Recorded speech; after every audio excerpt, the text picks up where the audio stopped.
Welcome to Snakes and Otters, a pointless discussion of eternal questions. Get ready, we're about to live in your head rent-free. Hello, Otterites. This is episode 103. I am Martin. And I'm Robert. And I'm Francis. Otterites. Yes. I love it. Oh, Faithful Otterites. Yes, that's our new term. Hopefully we have fans. That's right. Well, yeah. But we get positive comments on the YouTube. And We do, but I love that. It's so, as Francis said, simplistic. And how did it take us so long to come up with it? That's exactly right. Yes. So, yes, if you're within the sound of my voice, consider yourself a faithful Otterite. Yes. And let's give credit. Martin came up with this one completely on his own. Absolutely. We just bow to him and his wisdom. Yes. And we wonder, why did it take us so long? But here we are. All right. So, this is Code of Honor. Code of Honor. Yes. Well, yeah, of course we're talking about great language and things that are cool. May 2021. So, fellas, do you want to start, Francis, or you want to let me take and run with this? You seem pregnant in your desire to move, sir. And not in a bowel way. So let's move. I'm kind of bounding with a little energy here. Yeah, I'm noticing that. I don't want to, I don't want to mess with that. So, by all means, Martinius. I'm kind of like a 2-year-old with Coca-Cola in his bottle. Okay. Living in a trailer park. I'm kind of bouncing all over the place. All right. So, Otterites, you know my fondness for Nietzsche. So I've decided to go to a Nietzsche quote that I really like. Of all the people that we go back to, it seems Nietzsche is the one that we go back to the most. And I was saying during show prep, I have been, when we did our Nietzsche episodes, I denigrated the hell out of him. Yes, you were a Nietzsche non-fan. And I still think, at least the way he's presented, because I understand his sister had a lot to do with somewhat changing the presentation. Yeah. But I still think a lot of what he had to say ends up being crap. But I have begun to reconsider because of some of the podcasts I've been listening to. Yeah. So I am perfectly willing to entertain individual quotes and discuss them on their merits. Because, as I said in the last episode, Marx was right about a lot of stuff, but he was wrong about the solutions. Yeah. So there is an incompleteness. He was struggling, but there are a ton of great aphorisms, and he is one of those people who thought differently than those of his time. Well, we as Snakes and Otters are never afraid of ideas of any type. Right. Well, I think that's our wheelhouse. That's our thing. Discussing ideas. That's right. Which is not enough of that goes on Absolutely. anymore. No, you pass on the ideas and you attack those who hold the ideas. Right. We need more discussing ideas on their own merits. That's right. While still giving ourselves room to attack baby boomers. Well, absolutely. That goes without saying. That was last episode, though. We've moved beyond that, haven't we? Kind of goes without saying. It's like the roads. That's right. Exactly. The roads. Well, yes. But apart from sanitation, the roads, and clean water, what have the baby boomers ever done for us? Brought peace? Oh, peace! There we go. All right, let's We go. did it in the right accent, all three of us. That was great. That's right. With all due respect to Monty Python and the guys, we can only aspire to be as wise. So, Nietzsche. Yeah. Back to Nietzsche. But if you can't send the episode off the rails laughing, then this isn't any fun. Well, so we're not doing our job. We get to do that from time to time. Otterites, we hope you are laughing with us.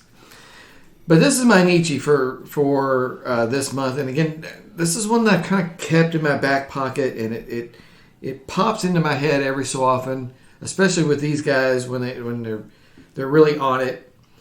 But we'd have to look up which of his books this aphorism is from, but it's philosophers have never hesitated to affirm a fanciful world, provided it contradicted this world, and furnished them with a weapon wherewith they could calumniate this world.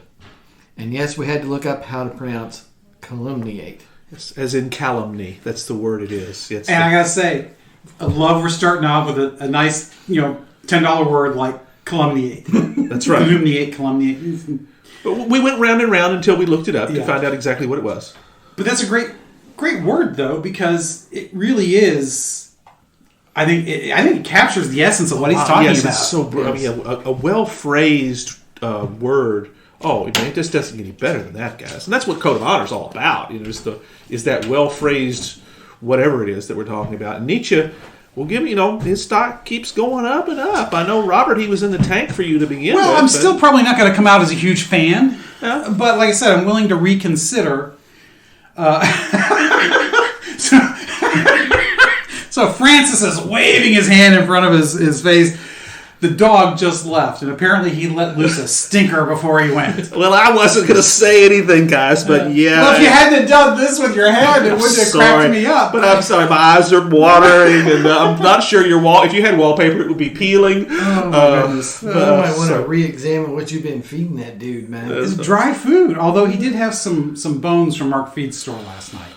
Whatever it is, yes, Yeah, it produced a particularly noxious result. Yes. Well, he doesn't get those very often, and there are no more of them left. So. Well, in fairness, guys, we do a lot of talking, and rarely do we talk farts. So we're entitled occasionally to do that. Given our background, that's pretty impressive. I think so too. That's correct. Yes, I don't know that it's ever come up actually. Consider our senses of humor.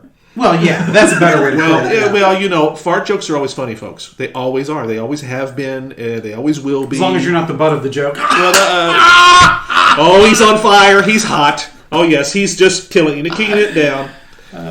We knocks him up. We sets him up. He knocks him down. Nietzsche. Yes. Try to get back. Freddie. So this one is, again, it's one of those things where philosophy's great, but it's always keep in the back of your mind that these guys could be totally full of shit.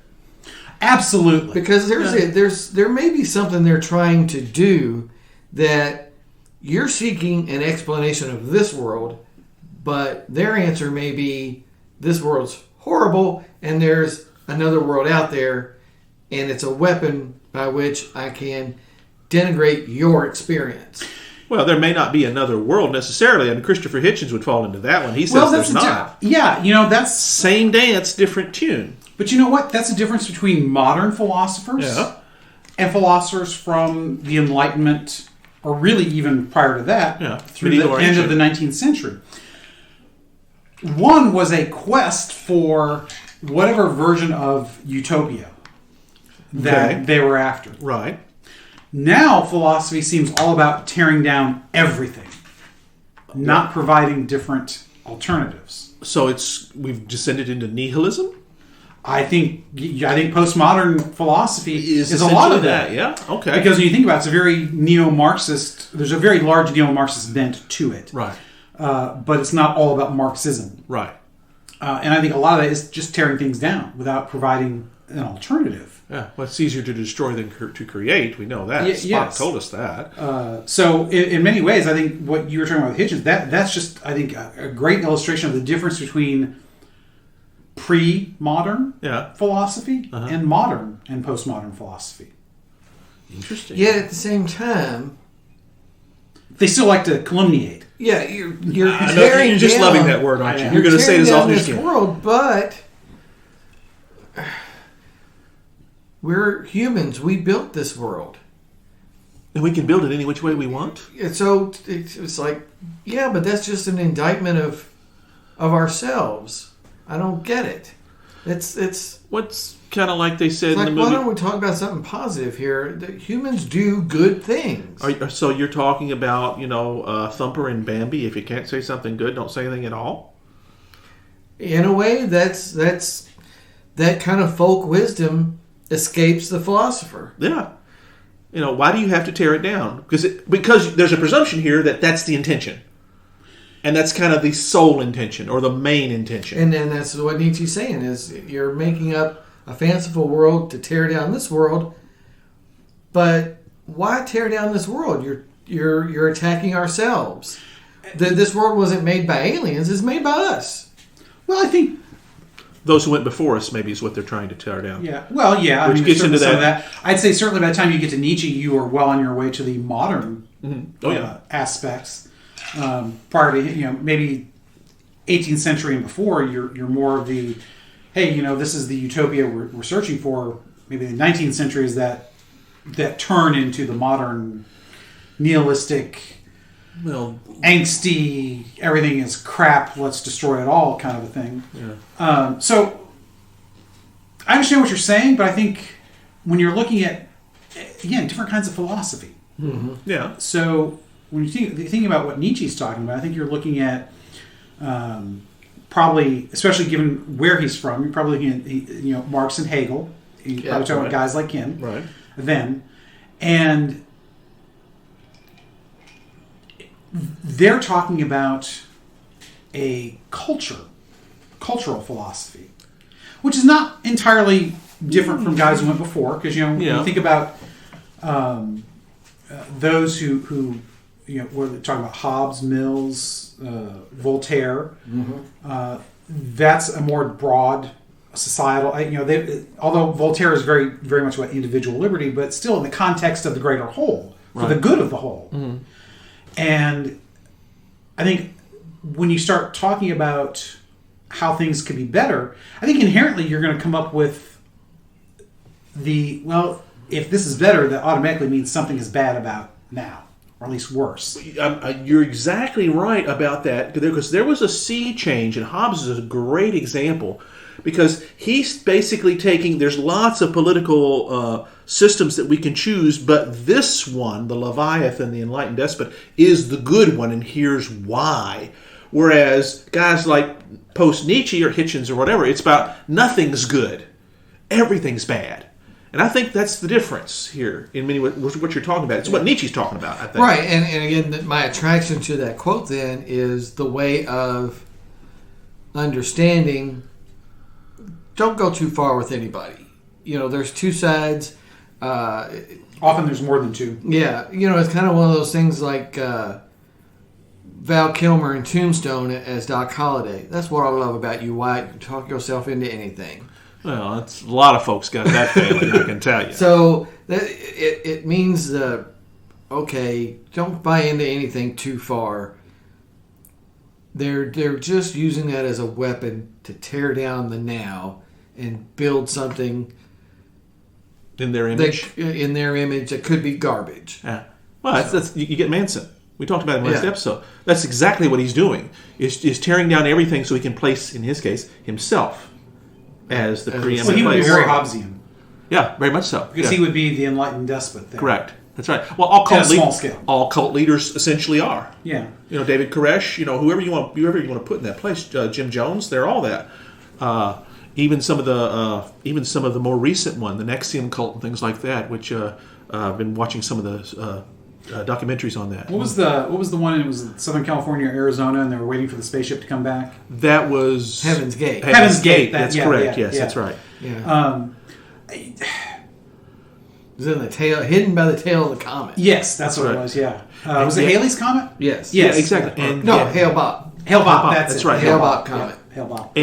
And there. God, we know so much useless information. And yet, that's just one example of people that will believe anything, and I still don't understand that. I really don't.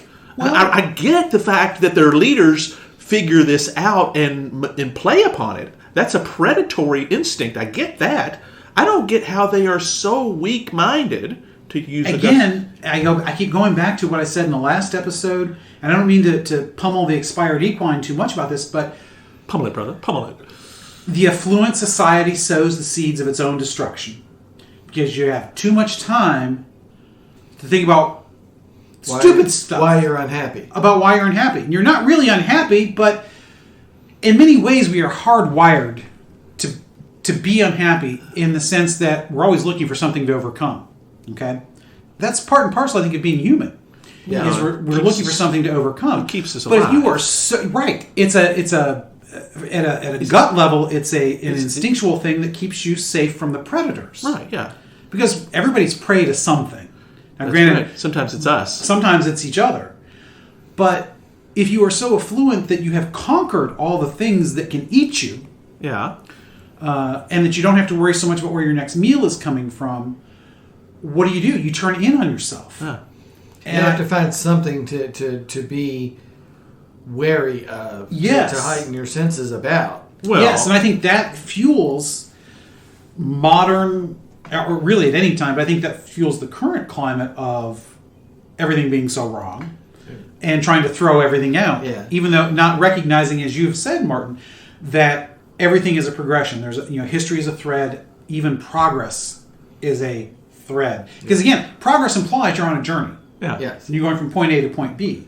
Well, they keep forgetting. Well, we don't stop at point B. Then we're going to go on to point C. It's infinitely linear. Yeah, And journeys worth taking aren't short. exactly. I'll give you an awesome quote that fills this completely, and you all would just love it and bow down to me. James T. Kirk, guys, we were not meant. Is this your quote or is this? No, this is not. Oh no, I'm not hijacking here. I'm contributing. Just want to make sure. Right? No, I could, but I'm not going to. James T. Kirk, we were not meant to stroll to the sound of the lute. We were meant to march to the sound of drums. It's exactly what you're talking about. We have to have something to overcome, otherwise we stagnate. Right. And we see that throughout history in mostly negative ways because we remember the see it through stagnations. the march of war drums, Yeah. as opposed to just something to overcome. Right. If you want to stick with the next generation, with Star Trek, we look at the next generation, and now the goal is to make ourselves better. It's Well, improve yourself, enrich yourself. First of all, that is such a load of BS that we could spend years talking about that, and we have talked about that many times. Yes. But it points to something that is really true.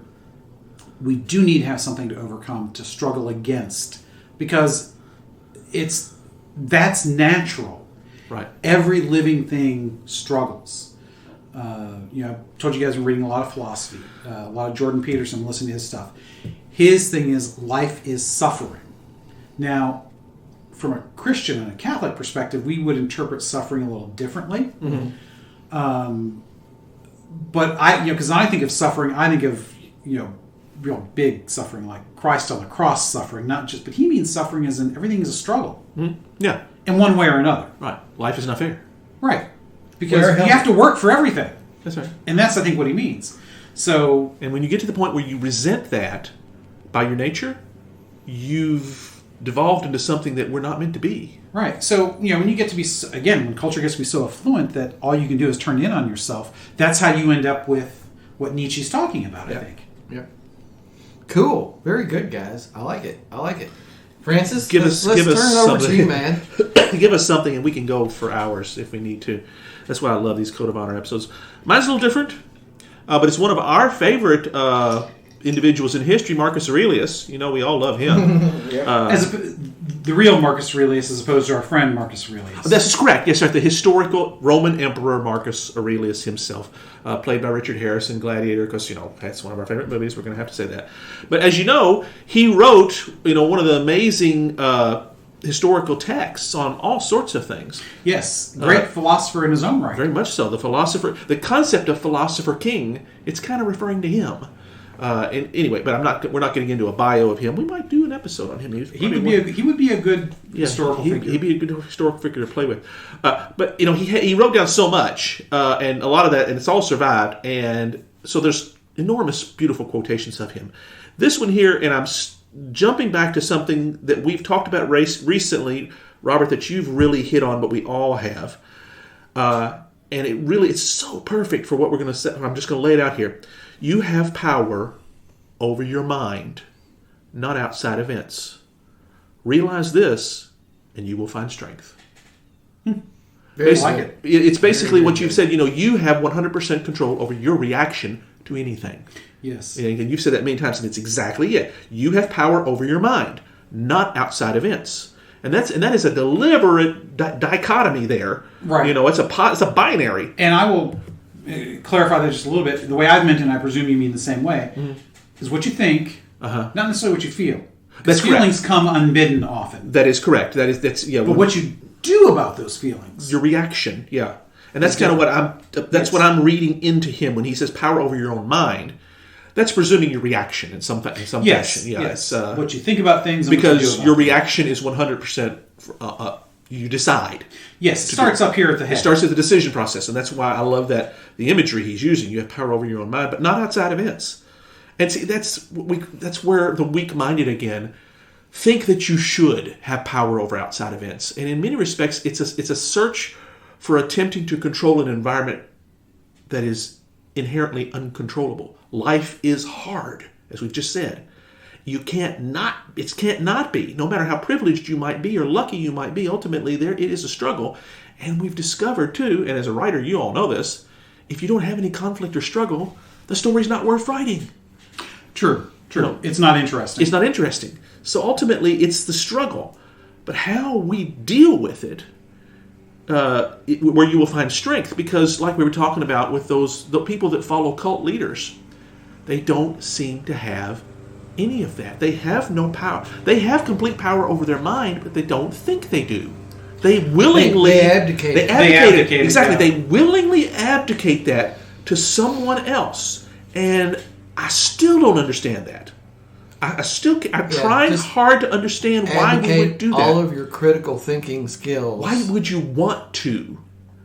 And that's what I Again, don't understand. Again, not to pummel the expired equine, but when you're busy trying to put food on the table, You don't worry about that stuff. you don't worry about that stuff. That's right. Because, and again, it's... When you don't know what you have to contend against, you're really at a loss. All right, that I think that when you're at a loss like that, that's when you become vulnerable.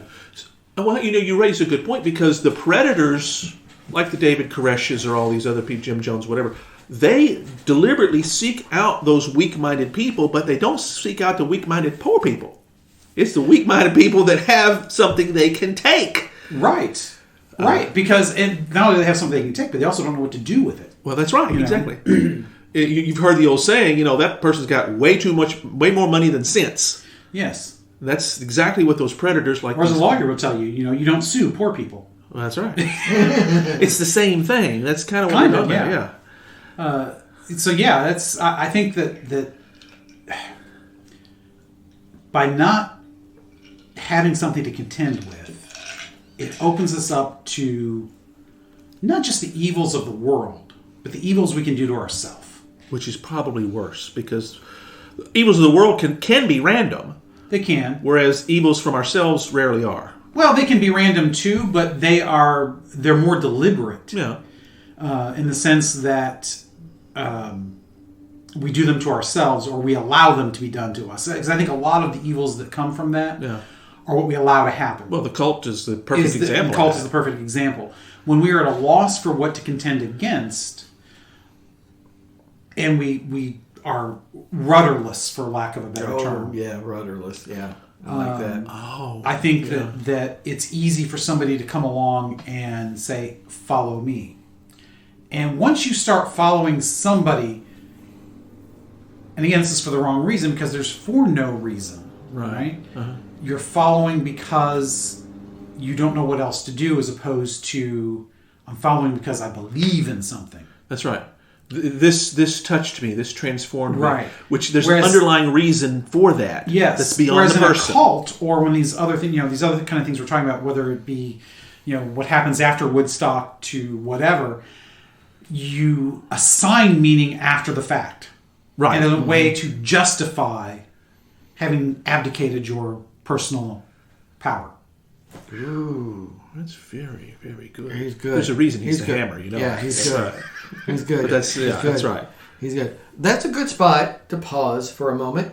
Oh yeah, that's It's right. time for bourbon break, even though it's early in the day and we've decided not to be day drinkers. That's right, because it's not a work day. It's not a work day. That's right. Yeah. We find it. Yeah, we must clarify that. That's right. Yeah. So we don't have any bourbon in hand, but we still have a bourbon story. Yes, this is a fantastic story.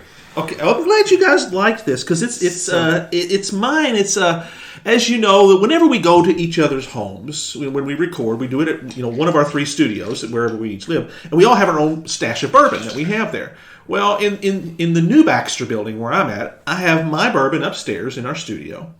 But downstairs there's the main dining room. Y'all have seen it. It has a selection of other drinks. That's kind of the public version. And there's a beautiful, wonderful bottle down there of Mrs. Francis's favorite bourbon, Angel's Envy. Which is an excellent bourbon. Well, I didn't tell you guys this part when I told the story to you all during the show prep. We actually, one of our first episodes, we drank a bottle of Angel's Envy. I brought it. Well, it was hers. And we polished it off. So she has been kind of like that old spider, just a watching ever since then. When she bought another bottle, she's saying, "You all don't get to use this one. This is not going to be touched by you all. You can't use it for the show. It is mine and for my guests." She has laid claim. She has laid claim to it, and I can Keep tell your you stinking paws off my bottle of Angel's Envy, you damn dirty Otterites. that's exactly it. That's exactly it. Yes, she has claimed this, and I have noticed in recent days downstairs that the bottle is almost empty. She doesn't drink much, and I haven't touched it.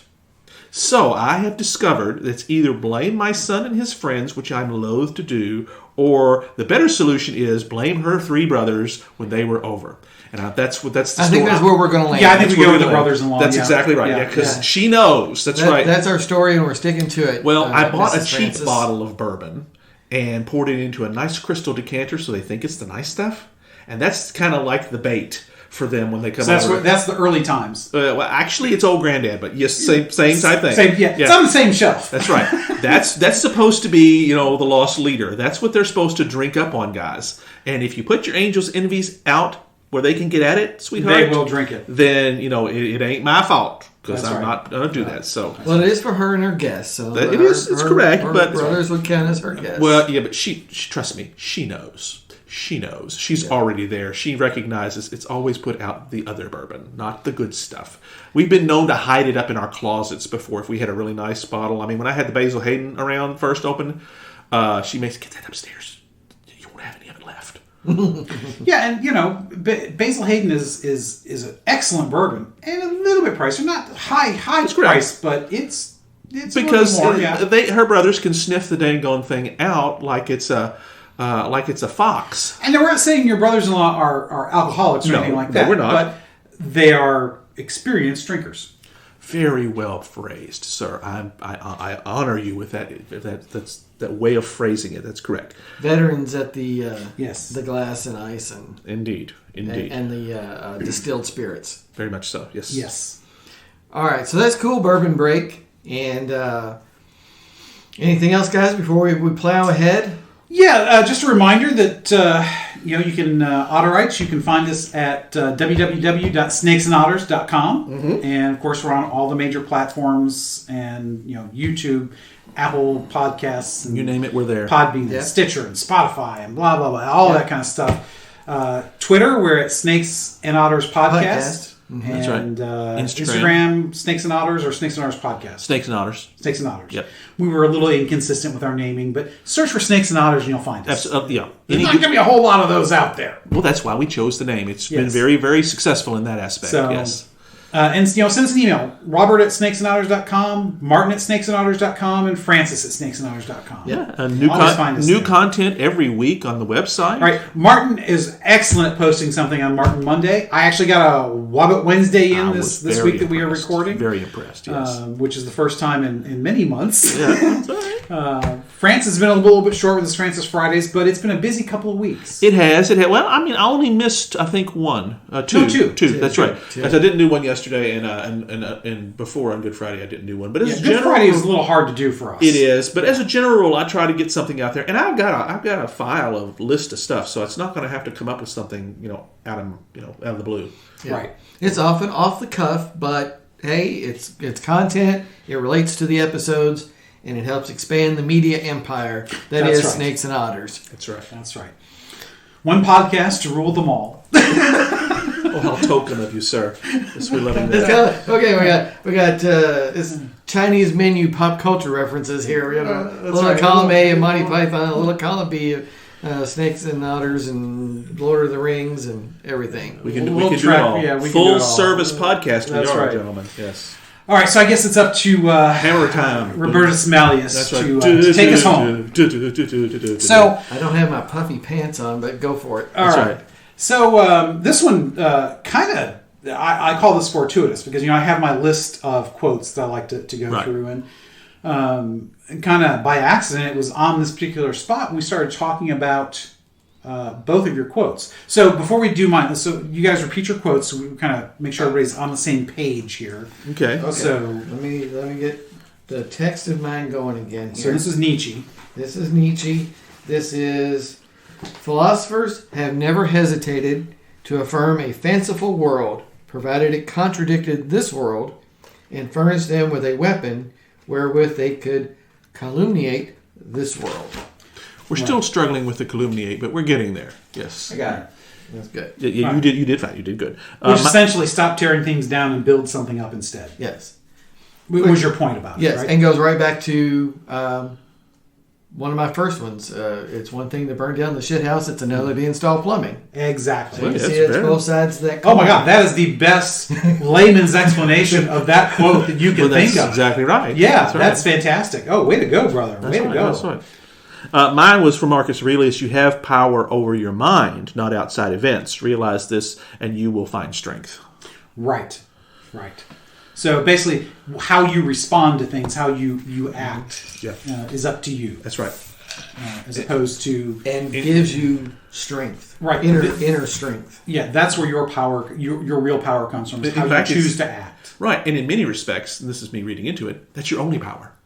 Yes. That's really all you Absolutely. can do. Absolutely. But you can do that, and in Yes. fact, you must.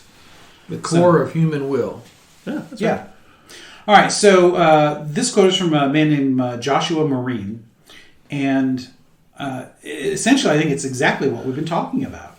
Challenges are what makes life interesting, and overcoming them is what makes life meaningful. Oh, well, absolutely. So Very good. I like this because essentially, and really I was going there even before I realized that this was the quote that was on the page when I was talking about we need something to contend against, Right. something to struggle for, because so much of life, and I don't mean human life, I mean life, Right. is about that. Everything is a struggle for resource. Even the grass has to struggle to for its nutrients. Is there enough water? Have enough animals crapped all over the grass to provide the nutrients for it to grow, Right. as opposed to pissing all over it and killing it. Whether it be vegetation or it be animals, are there enough rabbits for the wolves to chase down? Mm-hmm. It's every time for everything there is a struggle. Now, humanity has managed to systematically provide for the struggle, and so for the most part, and this is not true for everybody, obviously, certainly in this country, but most especially in what we used to call third world countries. I guess now a proper term is developing countries, Yeah. where the struggle to provide on a daily basis is still ongoing, whether it be here or there.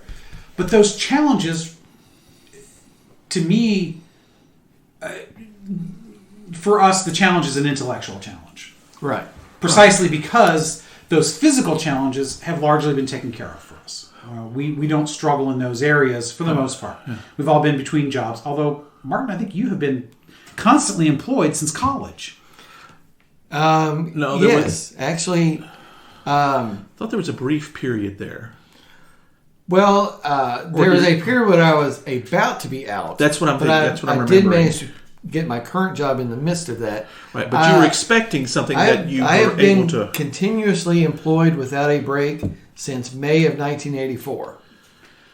I am That is very. I I consider am myself awestruck. very fortunate. Yeah. Yes, I am and- awestruck. sir, That's right, because that that's- just doesn't happen much. And really, you're talking about now, college jobs aside. That was po' boys, right? Yes, po folks coming out of Po' folks, yeah. po folks coming out of high school. Right, and then Mercer.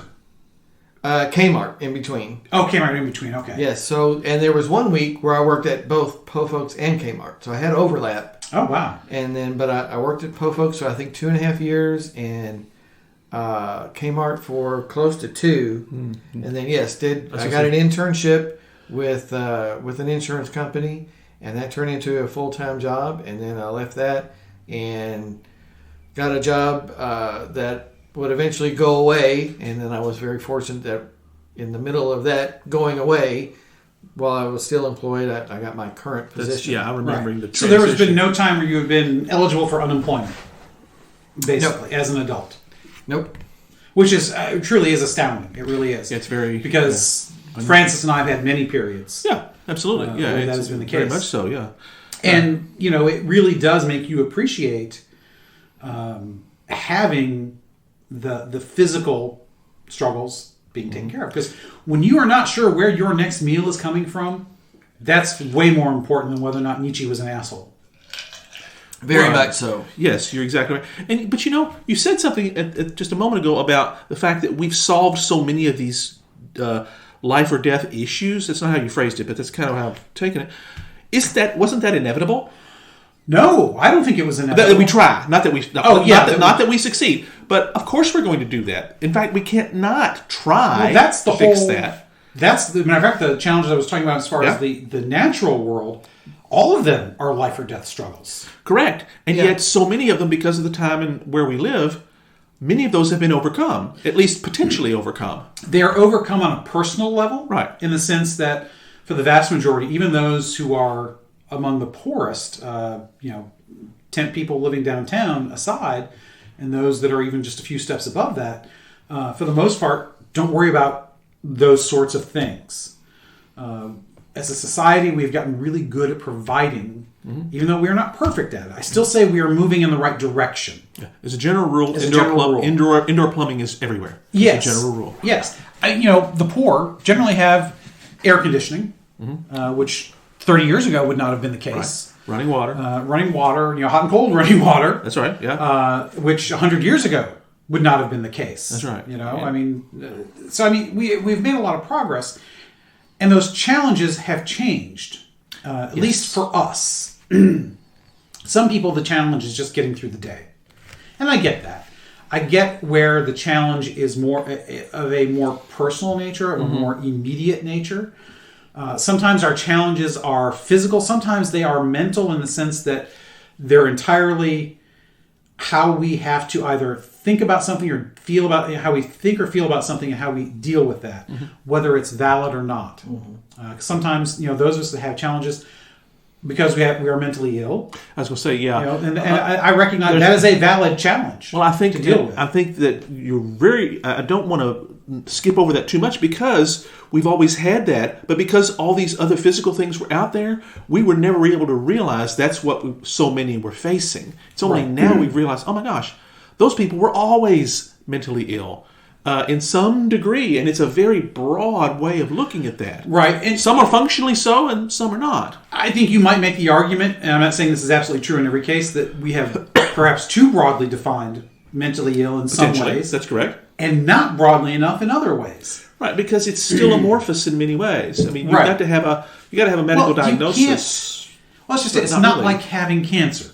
Right. You can't point to the mental illness virus or the mental illness cells and say this is your problem. Right. So that makes it a little bit harder to define, and the definitions will probably change. So overcoming those are just as valid as the life or death. As our affluence, again, to go back to that, changes, the challenges that we have to overcome change as well. Not recognizing that is an issue for a lot of us. But overcoming them always is what gives life meaning, in my opinion. Now, sometimes when you say that, it's easy to think grandiose. All right? Sometimes that's too big. Because a lot of people, like I said, their challenge is literally to get through the day. Because their amount of suffering or their amount of struggle and their challenge is so great for their own resources that that's all that matters.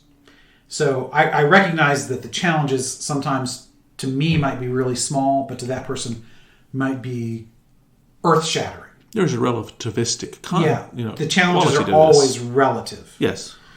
And I think what Nietzsche was talking about is kind of that same thing. They were choosing the philosophers who were calumniating. Just keep saying it, brother. Just keep saying it. Are perhaps tilting at the wrong windmills, is what he's saying. And maybe that's part of the problem with that affluence issue, is that you choose the wrong challenges to contend with. Oh, yes, I certainly agree. And so when you do that, overcoming them does not provide meaning. Right? And whole part of choosing that what you are going to tilt against, contend with, is part of what you're talking about, Francis, with Marcus Aurelius' quote, because you control what goes on in your own head, not necessarily what goes on around you. Right. I mean, to some degree, you do have some control over it. I control whether or not I'm going to take this table and flip it over. I can control certain things in my immediate area of effect, so to speak, but I can't control what goes on down the road or nationally or whatever. But I can always control what I think about them, what I do about them. And often the meaning is there in what meaning you give it, right? Because meaning is always relative. Just like the challenge is relative, the meaning is also relative. Yeah, I mean, because a mentally ill person can have their own way of looking at something that can be completely false because of their illness. Objectively false. Objectively false, yes. But relatively true to them because of their illness. Correct, yeah. Because I recognize, because this is a way, a philosopher, a professional philosopher, I think, would be proud of this. Something could be objectively right or objectively wrong, but still relatively wrong or relatively right, depending on how you look at it. Well, yes. I mean, because again, that's the whole philosophy. Well, that's back on Nietzsche again with the perspective. What is true is not a function of, or what's real is not a function of truth, but a function of power. Yeah. Right. Well, I mean, the tripartite qualification for sin is pretty easy to show that. It's got to be objectively wrong. It's got to also be understood properly. And it is wrong. That it is wrong. You have to know it's wrong. That's right. And you still give full consent of the will. I mean, although three of those things are necessary. For a mortal sin. For mortal sin, that's right. Yes. And because we have to differentiate. Because not everybody believes the difference between mortal sin and venial sin. Correct. But when you think about that, people mortally sin a lot less than they think they do. Because it's difficult for all three of those conditions to be met. Yeah, and that's why. I mean, short of the really big stuff. Yeah. Murder is pretty obvious. Although not everybody thinks murder is wrong, because they think it might be justified. Well, either because you've been insulted, my honor has been besmirched, or you didn't give me the respect I think I am due. They didn't respect your authority. Did not respect my authority. But again, I like to think about. I really like this quote just because of I like the struggle. You guys know I like goals. I like the personal development stuff. And to me, that is a very systemic way of managing your challenges and overcoming them. Right? To me, that whole personal development industry is a way of taking that on. And again, that also is, in my opinion, a good outcome of the affluence, where we have taken care of all of the... Nobody's worried about getting eaten by a saber-toothed tiger. Therefore, we can do this other stuff. Do you realize, guys, and this just struck me, this is Voltaire. This is Candide. Because Candide goes through life with all these million things happening to him, and he constantly saying, we are living in the best of all possible worlds. That's the catchphrase of the whole thing, which is meant to be sarcasm on Voltaire's part, saying there ain't no such thing. Right. That's exactly kind of what we're talking about here. Is so many people think that because we've solved all these problems, we should be living in this utopian paradise, and yet, by definition, if there even was such a thing possible, it would not be. Well, because there's no struggle. I don't think so many people think that anymore, though. Well, I mean. Candide did. It was an attempt. It was an attempt to say, and he's kind of like the Forrest Gump of his day, that everything is okay. Right. He sees all this stuff happening, but he doesn't get all worked up about it to his own detriment. I mean, he kind of bumbles through everything, and so many people today still do that very thing. That they're thinking, well, why should I? If we're so affluent, well, why should I bother to struggle with anything? Because it's all been done. Right, and. In many ways, that's validly part of the problem of those who are, who complain about privilege. Yep. What are you doing with your privilege? Yeah, Voltaire, that's exactly who he was trying to skewer. Right. Is the affluent and the privileged of his time. That, for them, everything is so great. Well, we've conquered the world. Why do we need to do anything at this point except enjoy it? Right. And Voltaire's trying to say, no, you have a duty, and life's not worth living in many respects unless you're doing something good. Right. And that's Unless what you're he doing was. something challenging Well, yeah, with a good outcome. A good reason. Yeah. motivation. It's complicated, but yes, that's exactly what we're talking about here. You got to be able to do better than just living a hedonistic, selfish existence is ultimately unfulfilling. And just Ultimately, yes. just because everything seems to have been solved does not exactly. There is no such thing. It's an illusion, and shame on you if you're living that illusion.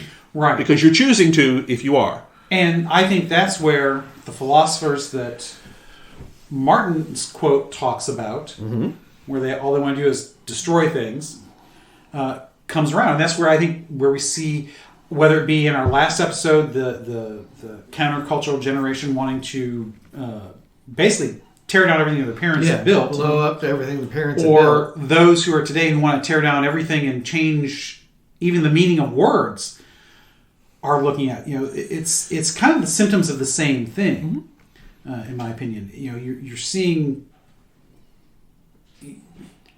I don't know. I guess I just keep going back to when your challenges and what you're contending against are not both good and meaningful, Right. and not just both, but say for all three reasons: good, meaningful, and for the right reason.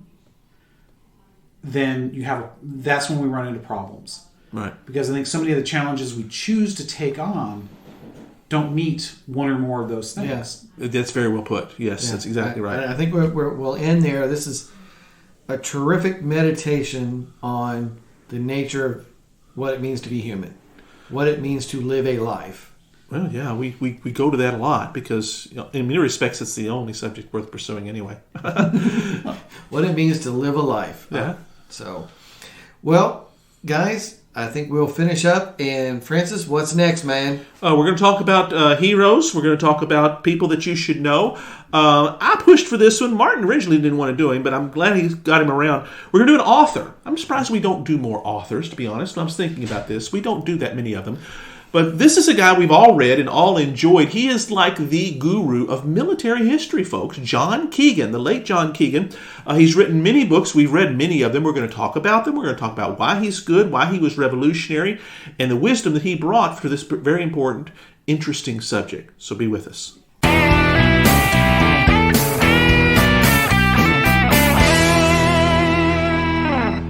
Hope you enjoyed another pointless discussion of eternal questions. Remember, new episodes published every Friday at noon Eastern. Spread the word. We're on all the major podcast platforms.